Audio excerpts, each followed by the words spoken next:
कर्पूरी जी ने कहा कि रिजर्वेशन तो 300 साल पहले भी लागू किया जाना चाहिए था। पहला चीफ मिनिस्टर है जिसने कीमतें घटाई। जो उनका दावा कर रहे हैं कि अनुयायी हैं, वो लोग उनसे बहुत कुछ इस बारे में, सादगी के बारे में सीख नहीं सके, चाहे वो जो भी दावा करें। क्योंकि वो चीफ मिनिस्टर थे, इसलिए मुझे याद है कि मैं भी कई दफा कुछ तीखे बातों को रख करके और कहता था कि मैंने इनका जवाब आपको देना है। तो आज जो चीफ मिनिस्टर से मिलने के लिए बहुत सारा कुछ करना पड़ता है, वह नहीं था। कर्पूरी जी समझते थे कि उनको सोशल एक्टिविज्म की बातों को उनके शासन में रिफ्लेक्ट होना चाहिए। नमस्कार, आप देख रहे हैं विमर्श न्यूज और मैं हूं सोनालिका आपके साथ। आज हम बात करेंगे कर्पूरी ठाकुर जी के बारे में और हमारे गेस्ट हैं अशोक प्रियदर्शी। नमस्ते अशोक जी, बहुत बहुत स्वागत है आपका।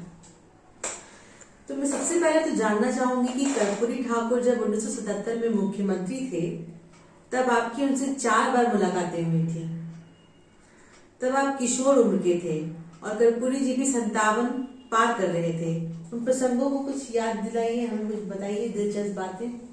दिलचस्प तो यह है कि मैं किशोर था और छात्र युवा संघर्ष वाहिनी, जो जेपी के द्वारा बनाया हुआ एक संगठन था युवाओं का, तो उसका लीडरशिप को कर्पूरी जी खुद मुख्यमंत्री रहते हुए किसी खास स्थान पर खबर देकर निमंत्रित करते थे। तो आज जो चीफ मिनिस्टर से मिलने के लिए बहुत सारा कुछ करना पड़ता है, वह नहीं था। कर्पूरी जी समझते थे कि उनको सोशल एक्टिविज्म की बातों को उनके शासन में रिफ्लेक्ट होना चाहिए।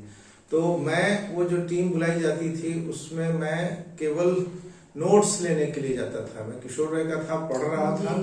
लेकिन यह बात सही है कि कर्पूरी जी के साथ जितनी वार्ता हुई, उसके बाद वार्ता हुई और 2-4 अन्य स्थानों पर जब उनका कोई संबोधन था, और जब मैंने उस बीच में उस उम्र में ही उनसे कुछ सवाल पूछा था, और चूंकि वो चीफ मिनिस्टर थे, तो हम लोगों के दिमाग में ये बात थी कि सरकार किसी भी दल की हो, हम लोगों का काम जनता के बीच में रखना है और जनता के द्वारा जो मैंडेट है वो लेना है सरकार को। तो सरकार के पास जनता की बात पहुंचानी है।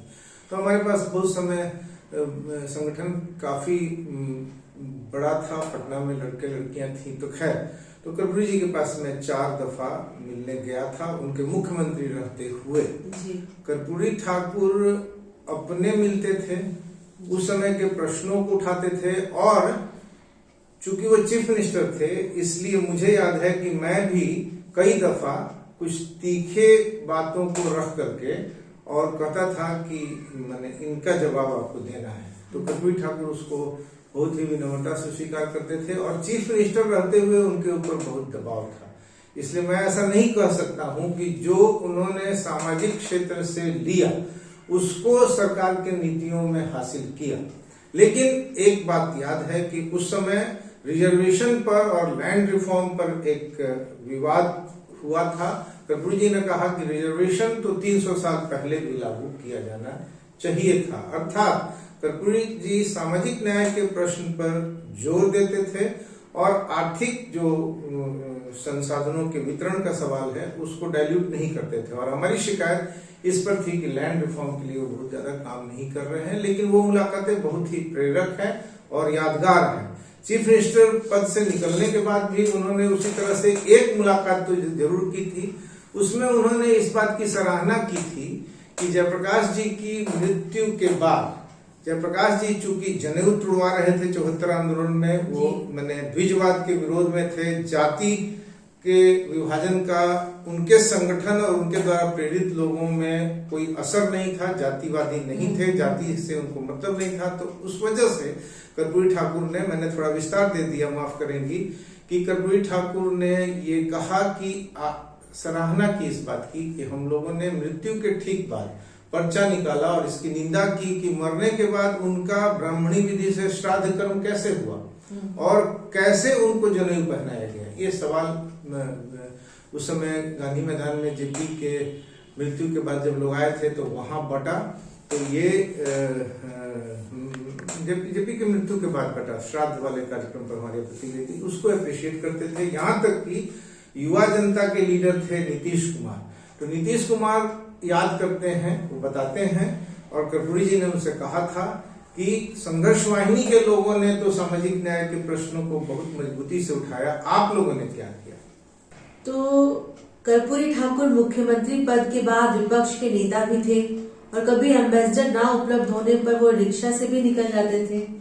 ये कैसी बात है? वो तो उनके पर्सनालिटी की सरलता है। देखिए, हम ये बताएंगे, पंकज जी हम लोगों के मित्र हैं। तो पश्चिम चंपारण में 74 आंदोलन के पहले जब उन्होंने पढ़ाई की और सामाजिक विषयों पर उनका सरोकार हुआ तो सोशलिस्ट पार्टी के मीटिंग्स में गए।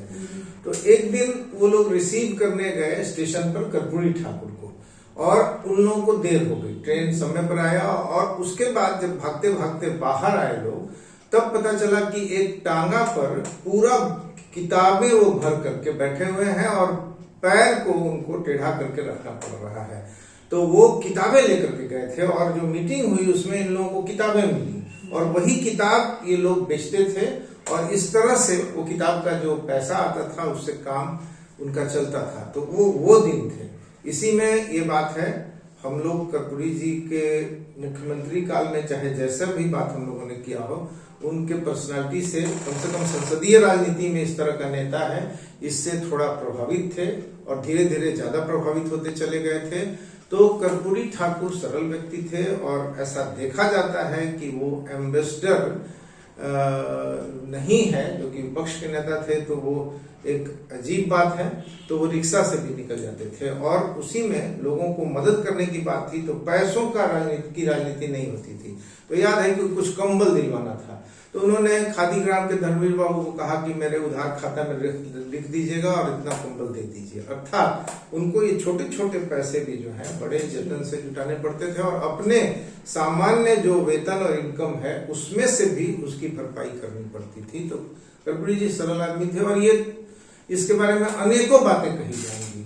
मेरे इस बात से आपको केवल इतना ही अभी समझ में आता है कि कर्पूरी जी की प्रशंसा करने वाले लोग, जो उनका दावा कर रहे हैं कि अनुयायी हैं, वो लोग उनसे बहुत कुछ इस बारे में, सादगी के बारे में सीख नहीं सके, चाहे वो जो भी दावा करें। और कर्पूरी जी के साथ कोई बुरा अनुभव आपका या कुछ इस तरह से? देखिए, बुरा अनुभव वैसा कुछ नहीं था, लेकिन ये जरूर था कि जो 4 मुलाकातें हुई चीफ मिनिस्टर के दौर में, तो हम लोगों ने बोधगया शंकराचार्य मठ के 10,000 एकड़ जमीन का मसला उठा दिया। तो उस मसले पर कोई एक चीफ मिनिस्टर का जो अपना टेन्योर भी पूरा नहीं कर सके, 2 वर्ष के बाद उनको, 2 वर्ष से कुछ कम ही समय हुआ शायद, उनको उनकी जनता दल की सरकार के कार्यकाल में ही बदल करके और रामसुंदर दास को चीफ मिनिस्टर बना दिया गया। तो हम लोगों का बुरा अनुभव था कि वो जो वादा करके जाते थे अगली मीटिंग में, उसके बारे में वो उस तरह से कमिटेड नहीं रहते थे, और वह एक चीफ मिनिस्टर का कांस्टेंट था, पूरी राजनीति का कांस्टेंट था। तो ये बुरा अनुभव था। दूसरा, उनका भी बुरा अनुभव था, क्योंकि वो ये मतलब हम जब वो चीफ मिनिस्टर नहीं थे तब भी कई छोटे छोटे मीटिंग समारोह में बैठे हैं, और मैंने लैंड रिफॉर्म के संदर्भ में तीखे सवाल पूछे हैं, और उस समय हम लोगों के मन में एक गुरूर भी था कि बिहार के सबसे बड़े लैंडलॉर्ड को हम लोगों ने ध्वस्त किया है। तो कर्पूरी जी से जब वो लैंड रिफॉर्म में सोशलिस्ट पार्टी के भूमि हड़प आंदोलन के बारे में कहते थे, तो हमारी ये चिंता रहती थी कि कर्पूरी ठाकुर अपने जमाने में बड़े लैंडलॉर्ड को, या सोशलिस्ट लोग अपने जमाने में बड़े लैंडलॉर्ड को या एंटी लैंड लॉबी में रह के जो प्रभावी होना चाहिए वो प्रभावी नहीं हो सके थे। तो उस समय कर्पूरी जी इस प्रश्न से थोड़ा जरूर चिढ़ते थे, लेकिन फिर उनके अंदर एक बहुत ये था कि किसी युवा व्यक्ति के प्रश्न को डिनाई नहीं कर सकते हैं, तो उन्होंने इसके बारे में कहा। इस बारे में जरूरत पड़ेगी तो हम लोग आगे बात करेंगे, लेकिन कर्पूरी ठाकुर के साथ जो बुरा अनुभव था वह उस समय के स्टेट अफेयर्स को लेकर था, उनके पर्सनल जीवन के बारे में नहीं। कर्पूरी ठाकुर के जीवन पर कुछ रोशनी डालिए। सादगी से भरा जीवन था, ये तो पहले ही आ गई बात। परिवार के लोगों के लिए उन्होंने अपने वेतन से बचत करके कुछ नहीं किया। उनके एक पुत्र रामनाथ ठाकुर तो हम लोग ही 4 या 5 दफा नहीं मिले, उनके यहाँ भी जाते थे, और लक्ष्मी साहू उनके जो सेक्रेटरी थे, जो उनके पॉलिटिकल साइड से जो सेक्रेटरी थे, गवर्नमेंट साइड से नहीं, तो लक्ष्मी साहू मिलवाते थे, और चीफ मिनिस्टर थे तब भी, नहीं थे तब भी। तो उस समय रामनाथ ठाकुर को देखा जाता था कि वह वहां हैं और वह थोड़ा अरेंजमेंट करते थे बैठने वालों का। इसका मतलब ये हुआ कि बिग वे में कर्पूरी जी ने अपने पुत्र को, जिनका रुझान राजनीतिक था, कोई बेजा सपोर्ट नहीं किया, ऐसा दिखा नहीं कभी भी।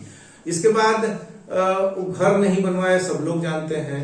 उनके माता पिता का नाम इधर के दिनों में आ रहा है, वह भी चर्चा में नहीं हुआ।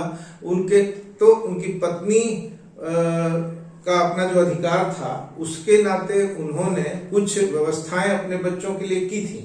लेकिन कर्पूरी ठाकुर एक नेशन बिल्डिंग के नेता होने के नाते कर्पूरी ठाकुर जो है अपना परिवार को कहीं ना कहीं उसकी जरूरतों को दांव पर लगा करके सामाजिक राजनीतिक जीवन में था। और ये बिरले बात है।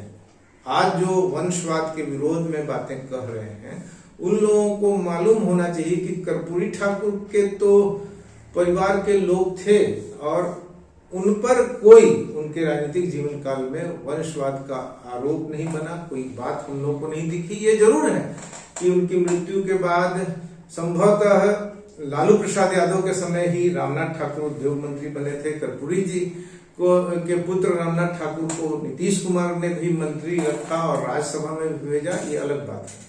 तो उनकी विशेषताओं का तो हमने शुरू में ही कहा कि तांगा पर लिटरेचर लाद के जा रहे थे। तो ये इस देश, इस राज्य की जो राजनीति है पिछड़े प्रदेश की, खड़ा करने के लिए जिस तरह का स्टेट्समैन चाहिए, वो एक पॉलिटिशियन भी थे लेकिन स्टेट्समैन भी थे। सामाजिक न्याय पर उनके कुछ बोलना चाहेंगे आप? जी, सामाजिक न्याय पर बहुत बात हम लोग कह चुके।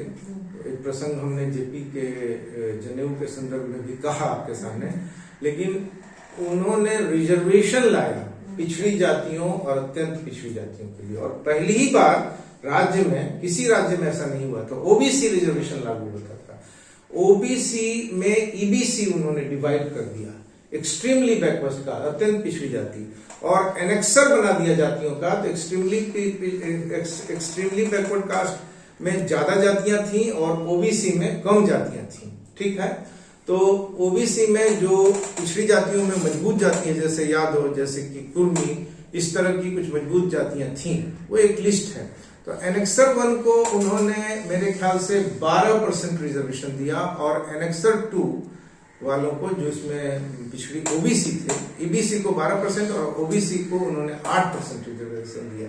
तो ये बात है अभी नीतीश कुमार के समय ईबीसी का 25% हो गया है, और जिनका 8% था ओबीसी का, वो दोनों मिलाकर के ओबीसी ही होता है कॉन्स्टिट्यूशनल लैंग्वेज में।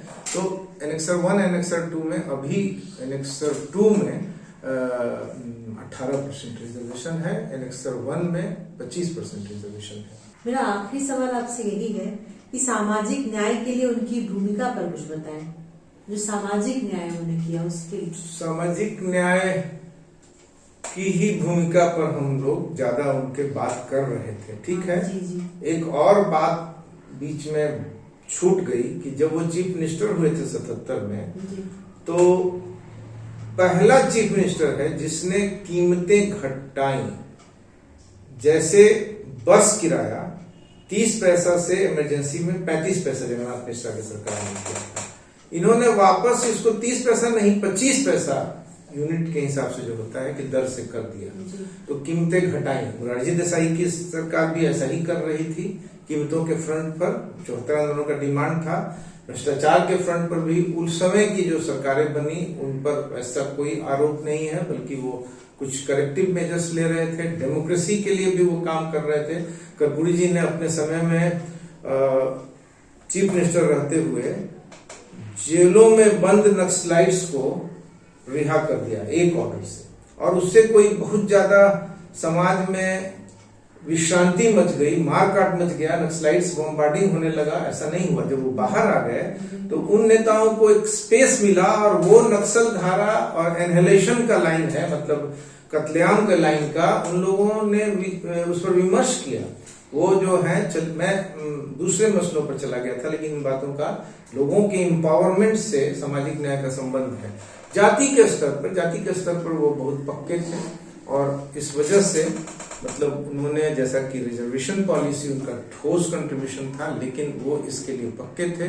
और अंतिम समय तक वो चिंतातुर थे कि सामाजिक न्याय के विषय पर एक पुस्तिका वो लिखना चाहते थे, जो कि हम लोगों की ऑफिशियल छात्र युवा संघर्ष वाहिनी के साथ उनकी मुलाकात के दरमियान जब वो सरकार में नहीं थे, ये बात उन्होंने अपनी चिंता रखी थी। लेकिन वो समाजवादी आंदोलन की परंपरा से, जेपी और राम मनोहर लोहिया की परंपरा से, इन दो परंपराओं से समाज में सामाजिक न्याय के लिए लगातार काम करते रहे और उनका खुद चीफ मिनिस्टर बनना सामाजिक न्याय की स्वीकृति थी।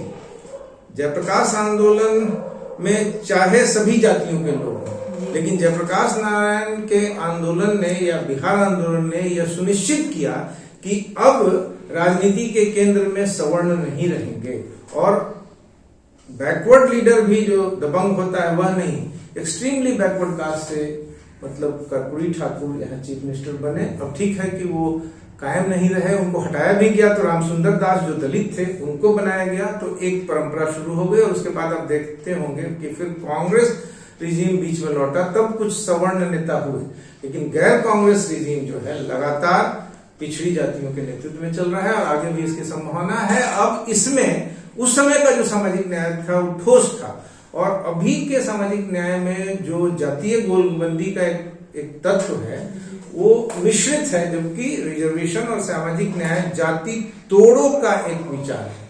ये कह करके मैं कर्पूरी ठाकुर का इस तरह से उनको आपके ही मन से श्रद्धांजलि देना चाहता हूँ।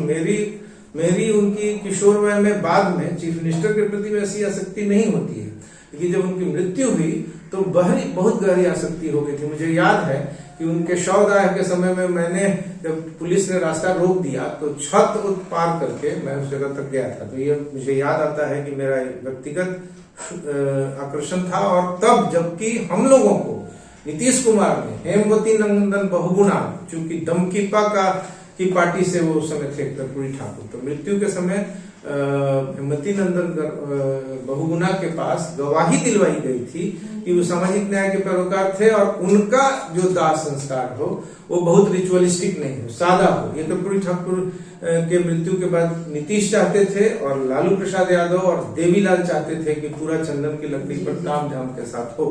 तो उनकी मृत्यु के बाद भी जो डिबेट चला समाज में, जो उनकी पार्टी में जो विभाजन हुआ, उसमें बहुगुणा और ये नीतीश कुमार एक तरफ थे हमारे ख्याल से। तो उसमें मतलब हम आपको ये प्रसंग बताना चाहते हैं कि उनका जीवन जो है वो मैंने आर्थिक प्रगति और बहुत सारे कुशल प्रशासनिक निर्णयों का वो दौर था, लेकिन सामाजिक न्याय के प्रति वो कमिटेड थे। और मैंने इसको थोड़ा विस्तार से आपके सामने कहा, बहुत बातें हैं जो छूट गई। ठीक है, धन्यवाद प्रियदर्शी जी, आप आए हमारे स्टूडियो में। आपको हमारा ये कार्यक्रम कैसा लगा हमें कमेंट सेक्शन में जरूर बताएं। अगर YouTube पे हैं तो हमारे चैनल को सब्सक्राइब कीजिए, बेल आइकन जरूर दबाइए। इंस्टाग्राम पे है तो फॉलो कीजिए, फेसबुक पर है तो लाइक और फॉलो कीजिए। धन्यवाद।